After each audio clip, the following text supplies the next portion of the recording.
নমস্কাৰ বন্ধু বান্ধৱীসকল, Assamese technician চেনেললৈ স্বাগতম জনাইছোঁ। আজি আমি জানিম অভাৰলোড ৰিলে অৰ্থাৎ OLRৰ কাম কি আৰু ক'ত ব্যৱহাৰ কৰা হয়। বন্ধু বান্ধৱীসকল, ৰিলেটো ফুল ফৰ্মত ক'বলৈ গ'লে থাৰ্মেল অভাৰলোড ৰিলে। বন্ধু বান্ধৱীসকল, ৰিলেটো সাধাৰণতে মটৰৰ প্ৰটেকশ্যনৰ কাৰণে লগোৱা হয়। মটৰটোক দুই ধৰণে প্ৰটেকশ্যন দিয়ে। এক নম্বৰতে হৈছে অভাৰলোড। নাম শুনিয়ে বুজি পাইছে যে কোনো এটা মটৰ যদি ৰেটেড কাৰেণ্ট মানে যিমানটো কাৰেণ্ট ফ্ল' হ'ব লাগে তাতোতকৈ যদি অভাৰ কাৰেণ্ট হয়, তেতিয়া হয়তো মটৰটোৰ লোকচান বা জ্বলি যোৱাৰ পৰা বাচিবৰ কাৰণে ৰিলেটো ব্যৱহাৰ কৰা হয়। ধৰি লওক মেকানিকেল ক্ষেত্ৰত কোনো মটৰৰ বেৰিং জাম হৈ গৈছে, তেতিয়া মানে লোড বেছি হৈ যাব। লোড বেছি হৈ যোৱাৰ লগে লগে কি হ'ব, আপোনালোকৰ মটৰটো জ্বলি যোৱাৰ চান্স থাকিব। সেই জ্বলাৰ পৰা ৰক্ষা পৰিবৰ কাৰণে আমি অভাৰলোড ৰিলেটো ব্যৱহাৰ কৰোঁ। ইয়াৰ অভাৰলোড ৰিলেটো ব্যৱহাৰ কোৱা হয় কণ্টেক্টত লগোৱা হয়। কণ্টেক্ট পাৱাৰ ছাপ্লাই আৰু মটৰৰ মাজত লগোৱা হয়। কাৰণ মটৰটোত যদি অভাৰ কাৰেণ্ট ফ্ল' হয়, তেতিয়া হয়তো মটৰটো জ্বলাৰ পৰা ৰক্ষা পৰিবৰ কাৰণে ৰিলেটো ব্যৱহাৰ কৰা হয়। তেনেহ'লে বুজি পাইছে।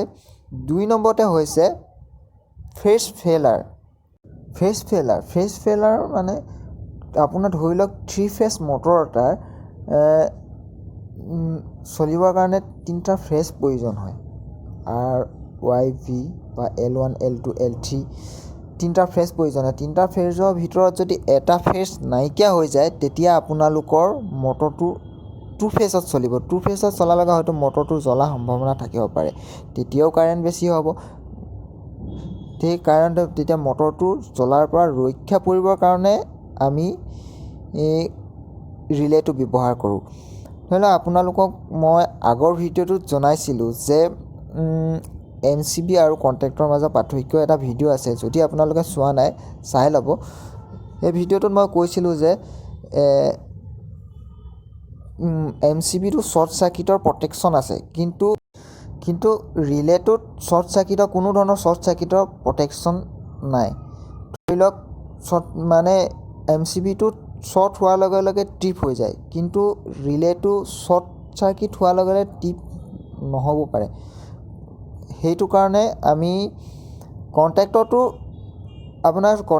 কথা কৈছিলোঁ যে কণ্টেক্টৰটো ইয়াৰ যিমানেই কাৰেণ্ট নলওক, লাগিলে জ্বলি যাব, মটৰ জ্বলি যাব পাৰে বা কিবা জ্বলি যাব, কিন্তু কণ্টেক্টৰ অফ নকৰে। যেতিয়ালৈকে A1 আৰু A2 পাৱাৰ ছাপ্লাই যেতিয়ালৈকে পাই থাকিব, তেতিয়ালৈকে কণ্টেক্টৰ অন হৈয়ে থাকিব। কিন্তু ৰিলেটোত এনেকুৱা এটা যদি কাৰেণ্ট বেছি হয়, তেতিয়া হয়তো ট্ৰিপ হৈ যাব, মটৰটো জ্বলাৰ পৰা ৰক্ষা পৰিব, লোকচানৰ পৰা হাত সাৰিবৰ কাৰণে আমি ৰিলেটো ব্যৱহাৰ কৰোঁ।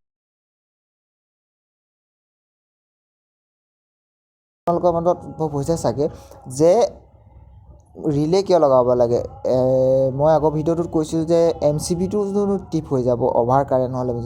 কাৰণ আমি মটৰ এটাত যদি 16 এম্পিয়াৰ লাগে, 16 এম্পিয়াৰতকৈ বেছি এম্পিয়াৰ MCB লগাওঁ। ধৰি লওক 20-25 MCB লগাওঁ। কাৰণ ইমানটো কাৰেণ্ট আমি MCBটো এইটো কাৰণে অকল ব্যৱহাৰ কৰোঁ, শ্বৰ্ট চাৰ্কিট যদি বাই চান্স ক'ৰবাত শ্বৰ্ট চাৰ্কিট হৈ যাব, তেতিয়া MCBটো ট্ৰিপ হ'বৰ কাৰণে MCBটো ব্যৱহাৰ কৰোঁ। কিন্তু ৰিলে মটৰটোত অভাৰ কাৰেণ্ট ফ্ল' হ'লে বা মটৰটোৰ কেপাচিটি কিমান, ধৰি লওক আপোনাৰ 13 এম্পিয়াৰ কাৰেণ্ট ফ্ল' কৰিব পাৰে। তাতোতকৈ যদি বেছি হয়, তেতিয়া এই মটৰটোৰ পৰা বাচিবৰ কাৰণে আমি ৰিলেটো ব্যৱহাৰ কৰোঁ। তো ফ্ৰেণ্ডছ, বন্ধু বান্ধৱীসকল, ৰিলেটোৰ কাম কি বুজি পাইছে? যদি বুজি পোৱা নাই, মোক তলত কমেণ্ট বক্সত কমেণ্ট কৰিব, যাতে মই আপোনালোকৰ বুজি নোপোৱা কথাখিনি আৰু বুজাবলৈ চেষ্টা কৰিম। ধন্যবাদ। জয় অসম।